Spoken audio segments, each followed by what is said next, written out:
ஆடி 18 அன்னைக்கு போயிருந்தாங்க. அதனால தான் இங்க வந்து இவ்வளோ கூட்டம் வந்து இருக்கு. 21 கிலோமீட்டர் தூரத்தில தாங்க அமைஞ்சிருக்கு. இன்னைக்கு நாம அழகர் மலைக்கு போயிட்டு தான் 18ஆம் படி கருப்பு கோவில் இருக்கு. அது வந்து வருஷத்துக்கு ஒரு தடவை தான் திறப்பாங்கன்னு சொன்னாங்க. இங்க அழகர் கோவிலுக்குள்ள கூட்டம் ஓரளவுக்கு மீடியமா தாங்க இருந்துச்சு. இங்கிருந்து 1 கிலோமீட்டர் தொலைவில் ராக்காயி அம்மன் தீர்த்தமும் வந்து இருக்குங்க. கள்ளர் போன்று வேடமணிந்து தான் வருவார். அப்படி அவர் கள்ளர் போன்று வேடமணிந்து வந்ததால தான் அவரை எல்லாருமே கள்ளழகர் அப்படின்னு சொல்லிட்டு கூப்பிடுறாங்க. அங்கும் விழாவானது சித்திரை மாதத்தில் வரும் முழு நிலவன்று மதுரையை அடுத்த தேனூரில் தாங்க நடைபெற்று வந்தது. இந்த கோபுர வாசல்லே தாங்க 18ஆம் படி கருப்பு வந்து அமைஞ்சிருக்காரு. ஆடி 18 அன்னைக்கு அவரை குலதெய்வமா வழிபடுற மக்கள் எல்லாருமே வந்து இங்க பொங்கலிட்டு மொட்டை அடித்து அவருக்கு வந்து சிறப்பு பூஜைகள்லாம் வந்து செஞ்சிட்டு இருக்காங்க. அதை தான் வந்து நீங்க பார்த்துக்கிட்டு இருக்கீங்க. சந்தனம் பூசப்பட்ட கதவு, மிகப்பெரிய நிலைமாலை, பிரம்மாண்டமான அரிவாள், இதுதாங்க 18ஆம் படி கருப்பண்ணசாமி நியாயம் கிடைக்கும் என்பது அப்பகுதி மக்களின் நம்பிக்கை. கருப்புசாமி அவர்கள் அழகர் மலைக்கு மட்டுமல்லாமல் பல பாண்டிய நாட்டு மக்களுக்கும் காவல் தெய்வமாக விளங்குகிறார். ஹலோ ஹாய், இப்போ நாம் எங்கே இருக்கோன்னு பார்த்துக்கிட்டிங்கன்னா மதுரை ரயில்வே ஸ்டேஷனில் தாங்க இருக்கோம். இங்கேருந்து தான் நாம் வந்து அழகர் கோவிலுக்கு போக போகிறோம். அழகர் கோவில் பார்த்துக்கிட்டிங்க அப்படின்னா அழகர் மலை அப்படின்ற இடத்துல தான் அமைஞ்சிருக்கு. இங்கே நீங்கள் ரயில்வே ஸ்டேஷன் வந்துட்டிங்கனாவே பஸ் வந்து வருது. இந்த பஸ்ஸில் ஏறி வந்து நம்ம வந்து ஈஸியாக வந்து அழகர் மலைக்கு வந்து போயிடலாம். நாம் போன அப்போ வந்து ஆடி 18 அன்னைக்கு போயிருந்தோங்க. அதனால தான் இங்கே வந்து இவ்வளோ கூட்டம் வந்து இருக்குது. இல்லைனா நீங்கள் நார்மல் டேஸில் போனீங்க அப்படின்னா இவ்வளோ கூட்டம் வந்து இருக்காது. ஏன்னா இங்கே அழகர் கோவிலாண்டியே தான் வந்து 18ஆம் படி கருப்பு கோவிலும் வந்து இருக்குது. அதனால் அங்கே பொங்கல் வைக்கிறதுக்காக வந்து நிறைய பேர் வந்து வந்திருந்தாங்க.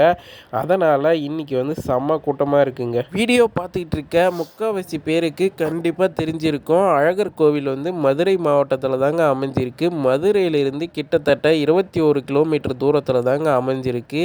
இன்றைக்கி நாம் அழகர் மலைக்கு போயிட்டு தான் சாமி தரிசனம் செய்ய போகிறோம்.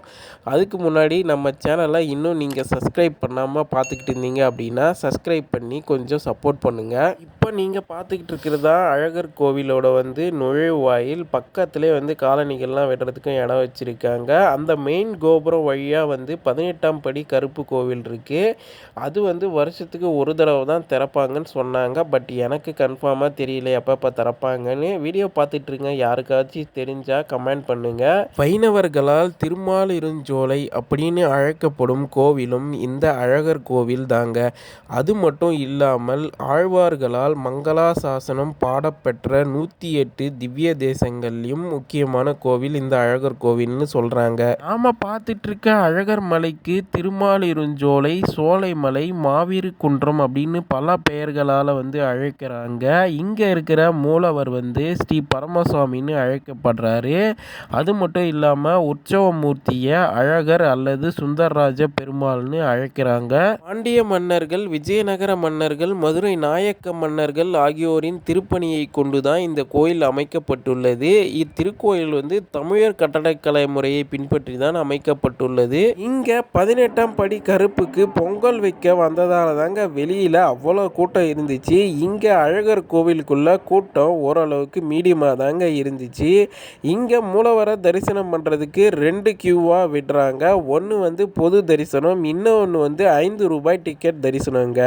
5 ரூபாய் டிக்கெட் தரிசனத்தில் தான் நாம் போயிட்டு கிட்டத்தட்ட ஒரு 15 நிமிஷத்துலேயே வந்து சாமி தரிசனம் பார்த்துட்டு வந்துட்டோங்க.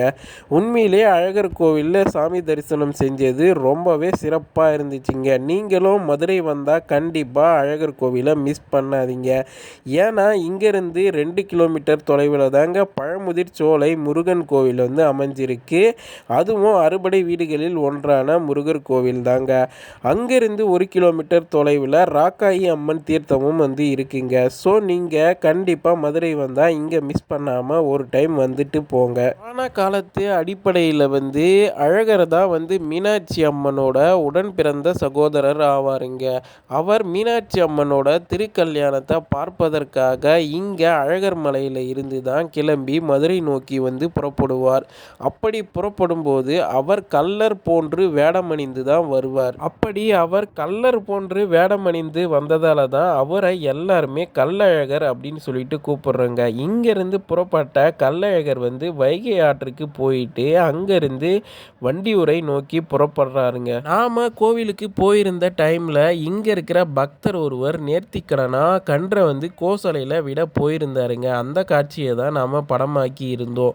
இங்கே நிறைய மாடுகள் வந்து கோசலையில் இருக்குதுன்னு கேள்விப்பட்டோங்க. வண்டியூர் சென்றிருந்த கள்ளழகர் வந்து மீண்டும் வந்து அழகர் மலைக்கே திரும்பி விடுறாருங்க. திருமலை மன்னர் காலத்திற்கு முன்பு கள்ளழகர் வைகை ஆற்றில் இறங்கும் விழாவானது சித்திரை மாதத்தில் வரும் முழு நிலவன்று மதுரையை அடுத்த தேனூரில் தாங்க நடைபெற்று வந்தது. அவரோட காலத்தில் தான் மதுரையில் உள்ள வைகை ஆற்றில் கள்ளழகரை இறங்கச் செய்து கள்ளழகர் இறங்கும் விழாவை மதுரை சித்திரை திருவிழாவாக மாற்றி அமைத்தாருங்க. கள்ளழகர் ஆற்றில் இறங்கும் இந்த மதுரை சித்திரை திருவிழா ஆண்டுதோறும் நடைபெறுங்க. இப்போ நீங்கள் பார்த்துக்கிட்டு இருக்கிறதாங்க 18ஆம் படி கருப்பசாமி கோவிலுங்க.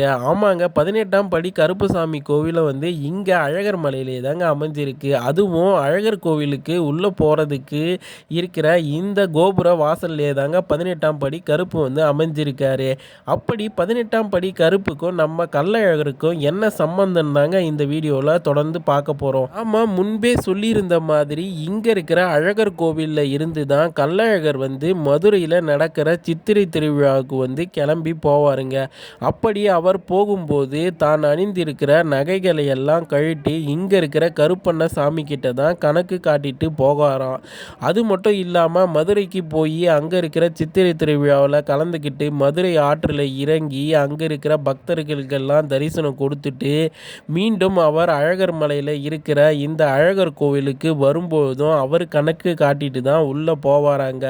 இதுதான் பழைய வருடங்களாக வந்து இங்கே இருக்கிற ஒரு நடைமுறை வழியாகுங்க. அப்படி காவல் தெய்வமாக இருக்கிற கருப்பண்ண சாமிக்கு இன்னைக்கு ஆடி 18 அன்னைக்கு அவரை குலதெய்வமாக வழிபடுற மக்கள் எல்லாருமே வந்து இங்கே பொங்கலிட்டு மொட்டையடித்து அவருக்கு வந்து சிறப்பு பூஜைகள்லாம் வந்து செஞ்சிட்டு இருக்காங்க. அதை தான் வந்து நீங்கள் பார்த்துக்கிட்டு இருக்கீங்க. சந்தனம் பூசப்பட்ட கதவு, மிகப்பெரிய நிலை மாலை, பிரம்மாண்டமான அறிவால், இதுதாங்க 18ஆம் படி கருப்பண்ண சாமி.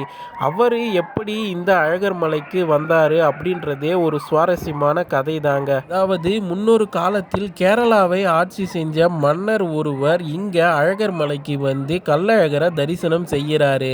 அப்படி அவர் தரிசனம் செய்யும் போது கள்ளழகர் அழகில் சொக்கி போகிறாரு. எப்படியாச்சு கள்ளழகரை நம்ம கேரளாவுக்கு கடத்தி கொண்டுட்டு போனோம் அப்படின்னு சொல்லிட்டு ஒரு முடிவு எடுக்கிறாரு. அவர் கேரளா திரும்பிய பிறகு அங்கே இருக்கிற 18 சக்தி வாய்ந்த மந்திரவாதிகளையும் அவருக்கு காவலாக கருப்பண்ண சாமியும் வந்து அனுப்பி வைக்கிறாரு. வெள்ளை குதிரை மேலே ஏறி வந்த கருப்பண்ண சாமியும் அந்த 18 மந்திரவாதிகளும் வந்து அழகர் மலைக்கு வராங்க. அழகர் மலைக்கு வந்திறங்கிய கருப்பண்ண சாமியும் 18 மந்திரவாதிகளும் வந்து கள்ளழகரை பார்க்குறாங்க. கள்ளழகரை பார்த்த உடனே அவரோட அழகில் மயங்கி சொக்கி அப்படியே நிற்கிறாரு கருப்பு. ஆனால் அந்த 18 மந்திரவாதிகளோ கள்ளழகரையும் அங்கே இருக்கிற நகைகளையும் கொள்ளையடிச்சிட்டு போனோம் அப்படின்னு கருவறைக்கு போகிறாங்க. அப்படி போன 18 பேரையும் வந்து ஊர் மக்கள் கொன்று 18 படிகளாக அமைச்சு அங்கேயே வந்து புதைச்சிடுறாங்க. அப்போது கருப்புசாமியை அழைத்த அழகர் என்னையும் மலையும் காவல் காத்து கொண்டு இங்கேயே இரு என அருள் புரிந்தார். அன்று முதல் அழகர் மலையில் காக்கும் தெய்வமாக காட்சியளிக்கிறார் 18ஆம் படி கருப்புசாமி. கருப்புசாமி கிட்ட வேண்டிக்கிட்டா நல்லதே நடக்கும், நியாயம் கிடைக்கும் என்பது அப்பகுதி மக்களின் நம்பிக்கை. கருப்புசாமி அவர்கள் அழகர் மலைக்கு மட்டுமல்லாமல் பல பாண்டிய நாட்டு மக்களுக்கும் காவல் தெய்வமாக விளங்குகிறார். இப்படி சக்தி வாய்ந்த 18ஆம் படி கருப்புசாமியும் அழகரையும் தரிசித்துவிட்டு நமது பயணம் இத்துடன் முடிவடைகிறது. வீடியோ பிடித்திருந்தால் நமது சேனலை சப்ஸ்கிரைப் செய்யுங்கள். மற்றொரு வீடியோவில் சந்திக்கலாம்.